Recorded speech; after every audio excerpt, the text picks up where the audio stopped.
Hi, welcome to my new video. Today I'm gonna tell you important stuff. Make sure you watch until the end because today I'm gonna tell you 10 things that you should not do in Bali.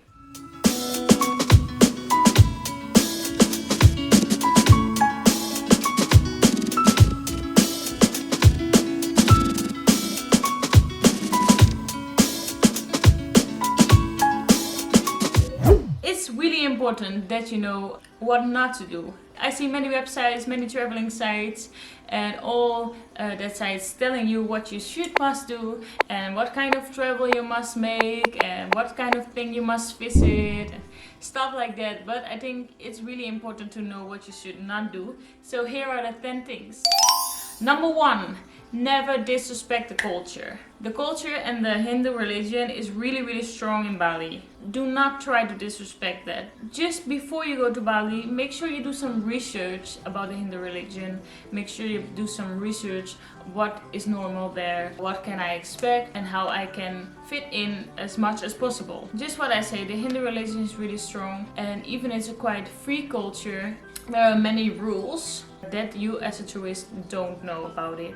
So just give yourself some time to figure that out, what kind of rules that are, and watch until the end because I will tell you them all.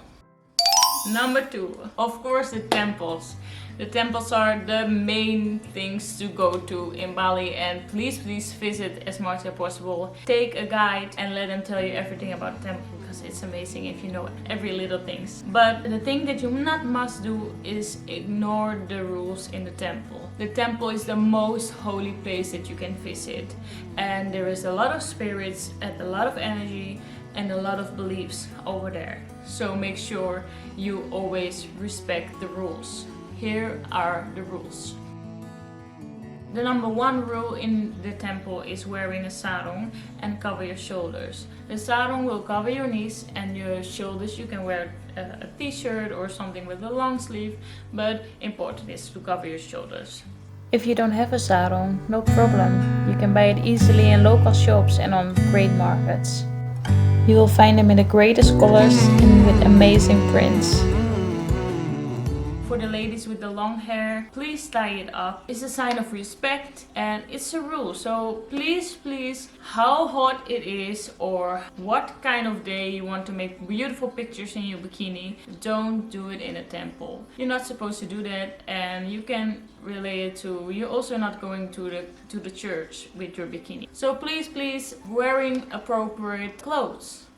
The number 2 rule in the temple is that you can't stand on holy monuments or holy statues. Especially the feet in Bali culture is dirty. So don't point also with your foot to something to show something. Yeah, you're not supposed to do that. So do not stand on holy monuments or statues. That's really important.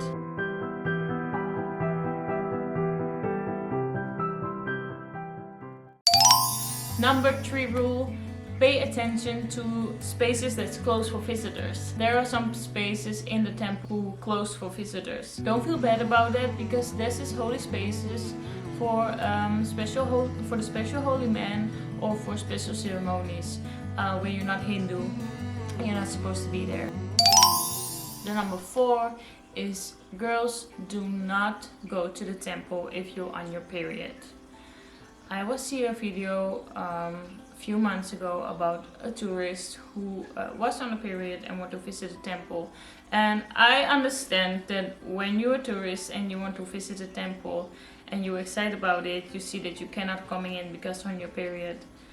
She call it discrimination. Girl, it's not discrimination, it's far from that. Please guys, just use your brain. It's some kind of dirtiness and it's some kind of not clean. I know it's a natural process. I know we cannot hold it, but it's just a rule. We not pray when we on our period, and we also not going to the temple when we on our period. That brings us to the fact 3 from the 10 things you should not do in Bali. Do not stand on overring, holy overring in Bali. You will see them a lot and maybe it makes you crazy, but when you know what the meaning and why we overing like that, then maybe you can understand a little bit more.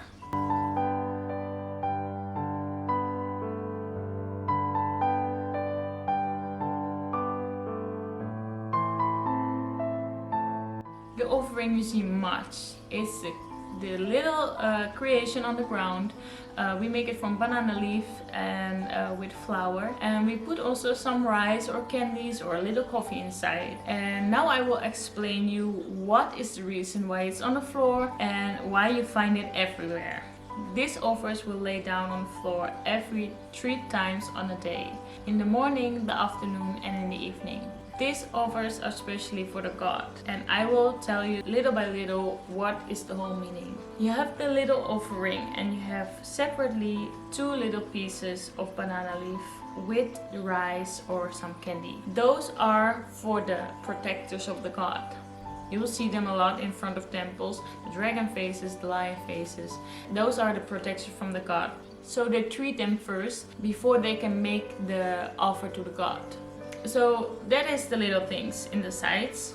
Then you have the main offer, and inside of that you will see some flowers, some food, maybe some coffee or drink, and the smell stick. The reason why you find it in houses, working places, on scooters and cars is just they pray for a good day, safety day, and that they have happiness with the family, or they have a special question. In working places they pray for a good day, for luckiness, for getting money or whatever. And for the cars and the scooters they pray for a lucky day, for not having an accident or to can drive safe. And all that offers we do 3 times on the day. So you can imagine that every 3 times a day they think about again what they feel, what they ask, but also for what they are grateful. And for me, when I do it, for example, it makes me think about my day, not always about tomorrow, but just today. So it makes me think what I'm gonna do and what I wanted. I can ask for that. And when you come back, you realize that what you wish is in the morning, maybe coming through in the evening or almost coming through in the evening, and then you can be more grateful, or not more grateful, but you can really feel it that you're grateful. So this is the special thing about the offers, and the reason why you not must stand on it, and that's what it is about. It's a holy thing. You stand on someone's offering to the god. Of course, if it happens accidentally, no problem at all, but just be focused on what is on the ground, and that you not stand on it by purpose or think I must move it away because it's in front of my hotel or it's in front of the shop. So stand over it, or better pass it from the side. Number 4 that you should not must do in Bali: do not eat always the food on the street. I'm not saying that you cannot eat the food on the street, but just be careful. Why? Because Balinese people have a strong stomach. I just want to tell you that. For example, me or my family, it's quite difficult to eat on the street, especially in the beginning. My stomach already used for it now, so I can eat a lot more. But just be a little bit careful with it, because the hygiene is a different level. I'm not saying it's gross, but I'm also not saying it's really high level from hygiene. So just be a little bit careful for that. You don't want to have a Bali belly. Bali belly is when you get a little bit sick of the Balinese food. And don't worry if you get sick just a little bit, because it happens with everyone. Your stomach must be a little bit used to it, so don't panic directly. Just be careful. I don't want to say you cannot eat it, but just be careful and see in what kind of places you feel good enough to eat. Number 5 of the 10 facts that you should not do in Bali is never understatement the word medium spicy. Let me tell you a nice story about that. The first time when I visited Bali and when I tried the street food, not really street food, but it was a small, really small restaurant in between the markets, and it was hot, and we want to drink something, we want to eat, and we arrived in this place, and it was in a really nice place, by the way. But the thing was, you have 3 options: not spicy, medium spicy, and extra spicy. For the Dutch people under us, or wherever you come from, not spicy is already spicy. Medium spicy is really spicy. Extra spicy is not handling spicy. So make sure you try first not spicy. And you can always add more spiciness to your food if you want it, but never understatement the word medium spicy, because what for us is medium spicy is for them nothing. Number 6 of you should not do in Bali. This is a tricky thing, because I'm not gonna say you cannot do it, but I'm also not gonna say you must do it. This is about driving scooby in Bali. Driving scooby in Bali can be really dangerous. I see a lot of tourists who have some scars on the legs, open arms, and I don't have to ask from what they get that, because 9 of the 10 is from driving scooby. They rent a scooby, they never drive before, and they just go into the nice places. Of course it's nice and it gives you a nice tour, because you are your own tour guide and you can go wherever you want, but it's quite difficult. So my advice is, do not drive Scoopy in Bali if you never drive before or you're a little bit scared. Just drive it if you already know how to drive and you're really confident to driving. Be safe and wearing a helmet and wearing good clothes. Don't driving in bikini. And that brings us to the top 7 of the 10 facts that you should not do in Bali. Be careful or do not drink too much arak. Arak is a Balinese whiskey that they make it from rice, coconut and palm flour. The alcohol can rise up a level from 50% until 70%. If you're not used to many alcohol, just be careful with this one, because it will hit you hard, not even the evening itself, but also the next morning. Number 8, do not be lazy when you pin your cash. When you go to the cash machine, when you go take your cash, because what? Number 1 is do not go to cash machines who is not in public places. Make sure that you cover your hand while you're typing your PIN code, and also check if there is not an extra layer of numbers laying on it, because some scammers put it on so they can copying your PIN code. So be careful for that. And also, this is an important thing in Holland, and I don't know how is that in other countries, but in Holland you put your PIN card, you put your code, you take your PIN back, and then you take your cash. In Bali it's the other way around. You put your PIN, you put your code, you take your cash, and you take your PIN.